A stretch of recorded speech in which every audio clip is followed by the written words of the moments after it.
A video on Hornby Black 5s. I've recently purchased the new tooled Hornby Black 5, which I'd like to share with the world. But I thought I'd start this little video with a little bit of history, really. So, if we take a quick look at this particular unit, this is the original 1977. In my case, this is a 1977 Hornby Black 5 R30224. It's for the 70s, to be fair. It was a cracking model. I suppose it started the tradition of Hornby doing some very good Black 5s. Obviously, all moulded detail, apart from the handrails, separately fitted handrails. But it's a nice looking model. The lining on it, I think, is lovely. Lovely paintwork on the tender, on the cab sides. Ring-filled motor, so it's tender drive, but I run DCC, and this one's been fitted with a Zemo MX600 decoder, which does a very good job of controlling, and it really does run rather well. So that's my 1977 Hornby Black 5. Very nice, thank you very much. So following on from that, we have my second Hornby Black 5. Coming round. There she comes.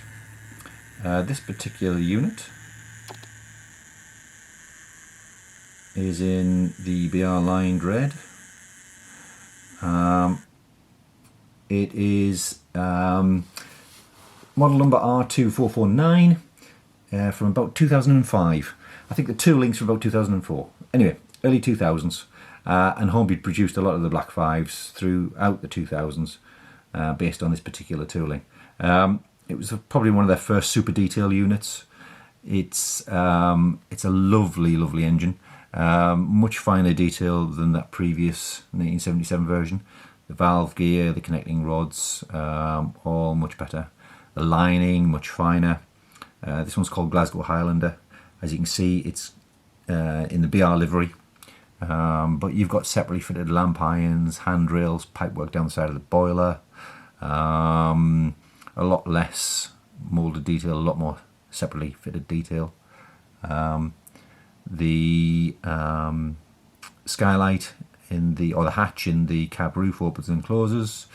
It's got tender foreplate, which matches up with the tender. Cab doors, separately fitted handrails all round, etc, etc. This one's DCC ready, so it's got a pin socket in the locomotive, 5-pole motor, tender pickups, as well as pickups on the main driving wheels. Very nice runner with a 5-pole motor. It is just way more controllable than the old 1977 one. As you can see, lovely thing, and quite well detailed. And I thought, very nice. Okay, there she goes. So, the one we've really come to say, though, is this particular unit. And this is the new Hornby Black 5. And this is absolutely stunning. Where do I start? Everything about it is that much more refined than the previous two we've just seen. There's a lot more fitted, separately fitted parts, oilers, pipework, underneath the cab, sandboxes, lamp irons, sprung buffers. To be fair, the old one had sprung buffers. The detail around the connecting rods and valve gear is second to none. It's got features on there. I'll try and do a close-up of the connecting rods, but the features on there, nobody's seen them on on any locomotive in double O gauge ready to run that I can ever think. The lining is very fine, it's very well done, no faults with that at all. The cylinders have lovely painted detail. I'll try and do a close-up of that in just a minute or two. But painted silver, pipes on the bottom, it's just all round superb thing. Cab's painted in very high quality, showing all the dials. There's details picked out on the tender at the back of the cab. It features the new Hornby mechanism for quick attachment of the tender to the locomotive. And this one arrived just 2 or 3 days ago, so it's nicely run in, and I have to say, all round, I'm very pleased with it. Okay, let's take a look at some of those details then. So, the new Hornby Black 5. I've actually fitted some of the details that you can see in this shot. So, the pipework underneath the cylinder in brass, I've fitted part of the details pack, and the front coupling hook on the buffer beam, again, was something part of the details pack which I've fitted. But the rest of it is as it came out of the box. Sprung buffers, the vacuum pipe was fitted, lamp irons are fitted, it's got very fine handrails and small box dart, and you might well be aware of it, but it also, if I just turn it into forward, it's got lights. You can just see them come on and off as I flick it into forward. Now on DCC, the lights are controllable. You can turn them on, you can turn them off on the front, and the same with there's a light on the rear in red, the rear of the tender. You can turn them on and off. The unit, the locomotive I should say, also has firebox flicker. That is on all the time. It doesn't appear to be controllable under DCC. But I'm not too worried. For me, if I've got a loco with firebox flicker, I want to see that firebox flicker, and I want it on all the time. I know that's not how these things would run in real life. They would have their firebox door closed. Don't care. For me, if it's there, I'd like to see it. It's such an atmospheric little addition to a locomotive to have the firebox flicker. So for me, I'll leave it on all the time. So in this case with Hornby, don't worry. If I just inch this forward though, I'm going to try and take a close-up of that valve gear. I'll just move it forward and I'll move my camera. Well, I hope this bit of the video does justifies the quality of the valve gear on this thing. It is absolutely gorgeous, and if you look at the complexity of the crosshead, as I move that, there's so much going on with this. It's wonderful, absolutely wonderful. I'll bring it back. There's a separate arm coming down and swinging backwards and forwards. It is just great.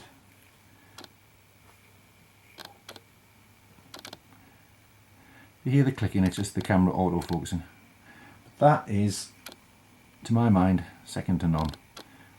There isn't another locomotive out there that's got anything approaching that kind of a feature. Isn't it just lovely? Absolutely lovely. And it gives you a bit more chance to see the detail around the cylinders. The painted front end and back end of the cylinders. What they've done with the wheels is just quite sublime as well. Do like that. The lining, the rivets on the die-cast running plate. It's all just a very, very well done model. Very, very well done. Oops. Other things to note.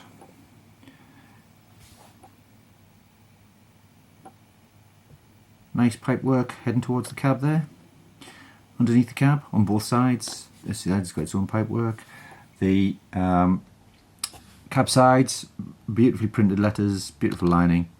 I've also fitted the crew, as you can probably see from the video, and then just a quick look at the tender, which, what can you say, separately fitted handrails, lovely lining, lovely printing of the LMS, die-cast chassis.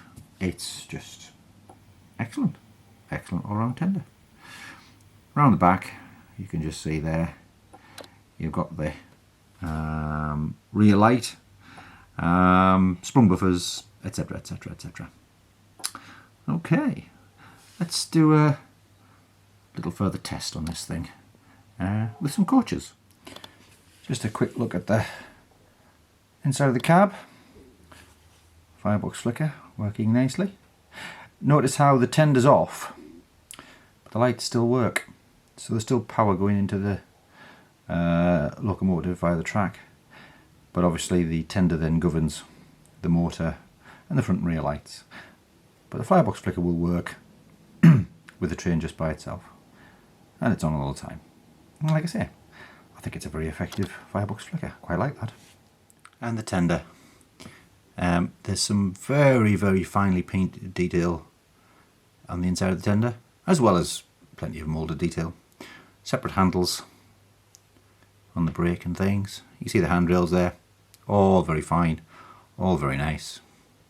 Coal load in the top I think looks quite good. It is removable if you're waiting to do so, but yeah, nice tender.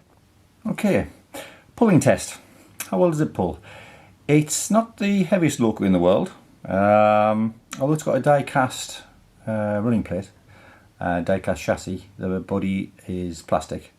It still looks great in terms of finish, and I do like the way that the smoke box has been shaded into a darker colour, but it is lacking a little bit of weight possibly. However, we're going to do pulling tests with this train, and I'm going to start it off with 6 coaches and very little wheel slip. That seems to handle that one quite well. And I know they are LNER teaks at the end, apologies for that, but hey, you got to make do with what you've got. A lot of my other coaches are either Airfix or Triang, old ones, so the drag on them is not really representative of what a modern coach would be. So we'll stick with what we've got. Okay, let's increase the load. Okay, we've now increased the load to 1, 2, 3, 4, 5, 6, 8 coaches. How do you handle 8? Not bad. Not bad. A little bit of wheel slip possibly, but no. Pulls that quite nicely. We'll add a couple more. Another couple of coaches added, so we now have 10. And yeah, nice. Again, just a bit of a hint of wheel slip, but seems to pull that train rather nicely. Now on the far side of my layout I do have a couple of tighter bends and S-bends, and yeah, no, went around those okay. There she comes. So we'll add a couple more. Well, I think we'll add one more, see how we do. We now have 11 coaches. Let's see what we do with these. Alright, definite wheel spin. But she's moving them.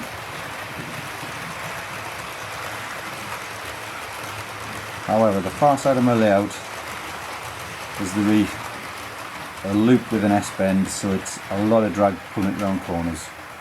And that's going to be your limit. She's just about stalled. Nope. Here she comes. But yeah, that's pulling 10, 11 coaches round a full loop. So I think that is pretty good. Quite happy with that. So there we have it. Hornby's new Black 5. We'll just finish off by a little bit of a run.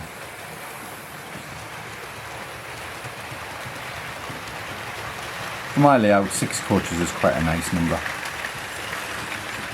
We've also got the 2005 version of the Black 5 pulling the Pullman carriages, but the new one's coming along with its rake of LMS. Very nice it looks too, very nice. And here's the 2004-05 version with its Pullmans.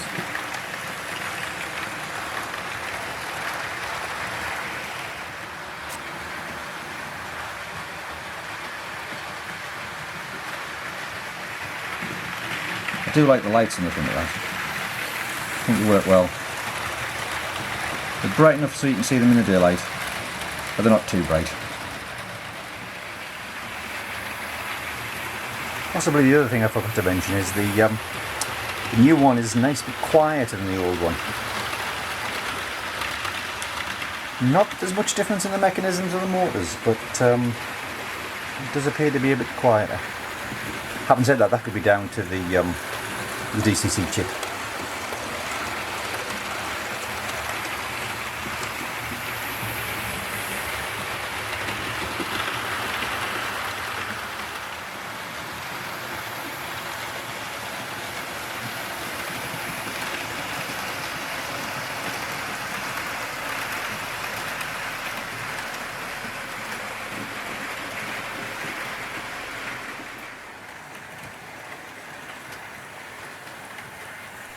So, in summary, do I recommend Hornby's Black 5 R30224? Yes, absolutely. It is a fantastic model. It's very well designed on the whole. The quality looks to be great. The performance is fantastic. Can't fault it in that way at all. It maintains its speed on the curves. Any faults? A couple of small things. You may have seen on the video there's a little red wire just poking out of the boiler down into the where the valve gear might be or something like that under the boiler. So it's just a wire that needs tucking away, which I'll get done. And the only other fault, I suppose, or not fault, but design choice, which I'd consider a backward step, is the gap between the locomotive and the tender. It's actually slightly larger than the previous 2005 tooled version of the Black 5. And the tender drop plate doesn't cover that gap between the tender and the loco. So it's a small thing, it's something I can live with. I'm not too worried by it, but it would have been nice if it would be the same kind of distance gap and tender fault plate covering that gap as it was on the older model. Other than that, it's fabulous. Level of detail is just terrific. Performance, great. So there we go.